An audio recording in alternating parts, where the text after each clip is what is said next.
Muni omukwata mu ngalo n'okakasa ekigere mulenzi ali ayogedde nnyo tannakomba kantu. Nabo oyogera tonnaba kusirika, oyogera tonnaba kusirika, oyogera tosirika, oyogera tosirika. Tomaze otuulaawo. Ogambye okyajjudde? Nkyajjudde. Nzigirako akabinikiro. Kulutreyanzi.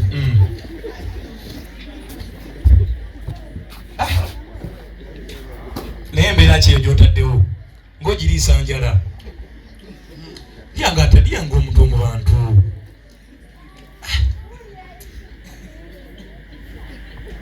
Twategeeraganye nti gw'onooba dyanze gwe nnaali. Kulwawo kubiraba? Eryo si ppeera. Eyo apple. Ogiryanga agaye ppeera. Economy. Kati economy ebijjirawo kuba gikuze. Nze nakuze n'enkuba. Ekoze olwawo kubiraba. Kati mukyala weeka wamugambye ogenze kukola ki? Ndi naye.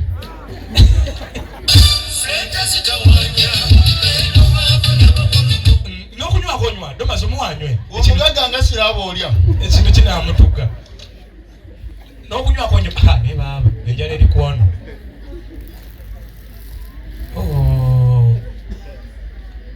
Nengira balwawo okubiraba. Bw'atuuka ku mukolo yeggwera abanga agamba nti lekera awo n'ofa akantu oyo soda bamugaasisebo. Kati olwo yedda maze n'omujjukira nti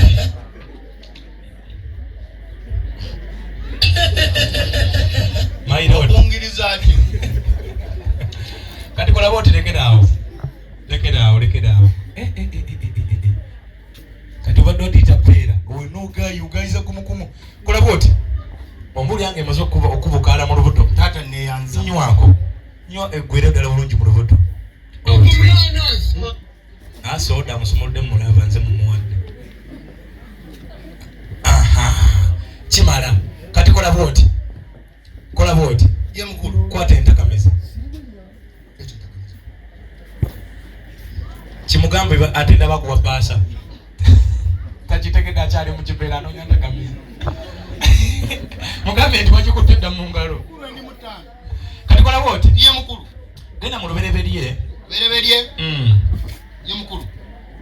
24 34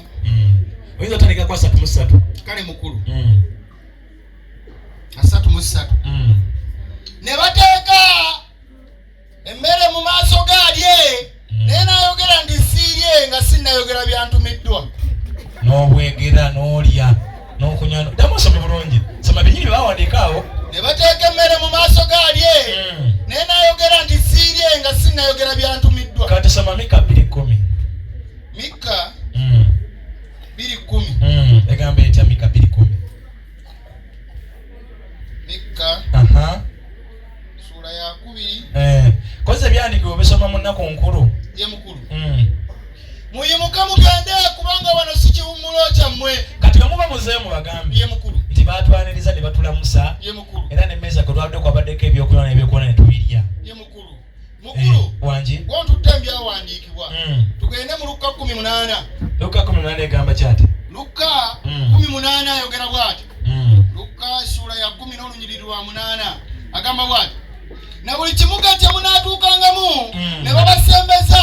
mulyenga buli kye bateeka mu maaso gammwe apo kange mbadde nkalese nawo bakubira mu ngalo ab'obuyibweyo naye baaba oli musajja ssubi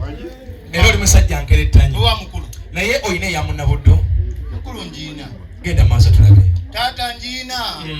nzito eringa byenda kitange n'anaagula wafujjiro agamba nti nsalira ku nkata bwajja nti agenda kubyetikka otyo kitange taata omulungi kkiriza nkutegeeze nti ensonga eno yasimba nsonga ya nnono ate erimu n'obwakatonda otyo bwe naabanga ngenda okwanja ensonga eno kitange n'atambula ne mwannyinanze afaanane banna abayambadde tinnagayaza era ne muganda wange naawe jangu tebalwa kuwerekera mukulu ensonga eyesimba yatandiikiriza mpola mpola kitange taata omulungi kyenkola kyemukola kitange taata omulungi omwana w'obulenzi nga tugamba nga bwayagala okgenda kubayita ababiri taata abakolinsa ekisooka essuula ya 7 n'olunya olusooka lugamba nti naye kwebe mwampandikira kirungi omusajja obutakwatanga ku mukazi mukulu nakimugamba nti togezanga bw'oba oyagala okgenda kubayita ababiri n'okwata ku mukazi nga tonnaba kugenda nate nabinoonya naye kati ffe ebyo bitukwatiraku awo wenzija lwakuba papa mukulu taata kkiriza nkutegeeze twatambula akagenda akawereko nga ndine muto wange naye twali tutambula entegetege ne zitufombeera ne tuddawo oli mu katemba mukulu taata wenzija lwakuba oyanguwa mukulu kkiriza nkutegeeze nti omwana ono namugamba nti natugenda tusooke okugenda nabinoonya taata naye tyakkiririzaamu naye kabadde kawungeezi kaggulo twagenza okulaba nga atandikiriza mpola mpola akola ki netumugamba wano katuveewo netwogera tutambula kitange taata omulungi omwana w'obulenzi ono yayogedde ebigambo nga tebikyatufaananika bulungi baneno ne bategeeza nti yabadde akyalina myaka 17 era amakyaka olwaliro naddamu natalika nagamba nti kati febyo kale mbuuza nze ne bano bakulu bannange tuyingiramu wenzija lwakuba oyanguwa mukulu taata omulungi omwana ono ow'obulenzi kozi leero mmeka 8 omwana wobola gwe twagiddeko yani Kristine omwami yani gwe twalete weewaawo kitange taata omwana omulungi kkiriza nkutegeeze amakya ga leero ng'abadde atandika okugira nakola ki wenzija lwakuba oyanguwa kitange taata omulungi era bw'abadde atambula olubadde okukkalira wansi banene balyoka bagamba nti nno alabika atuuse ne tumbuuza nti atuuse okukola ki yabadde n'emyaka 17 tikyekiddako era bazzeemu okuwuuna oluwuuna olusembyeyo nalokaga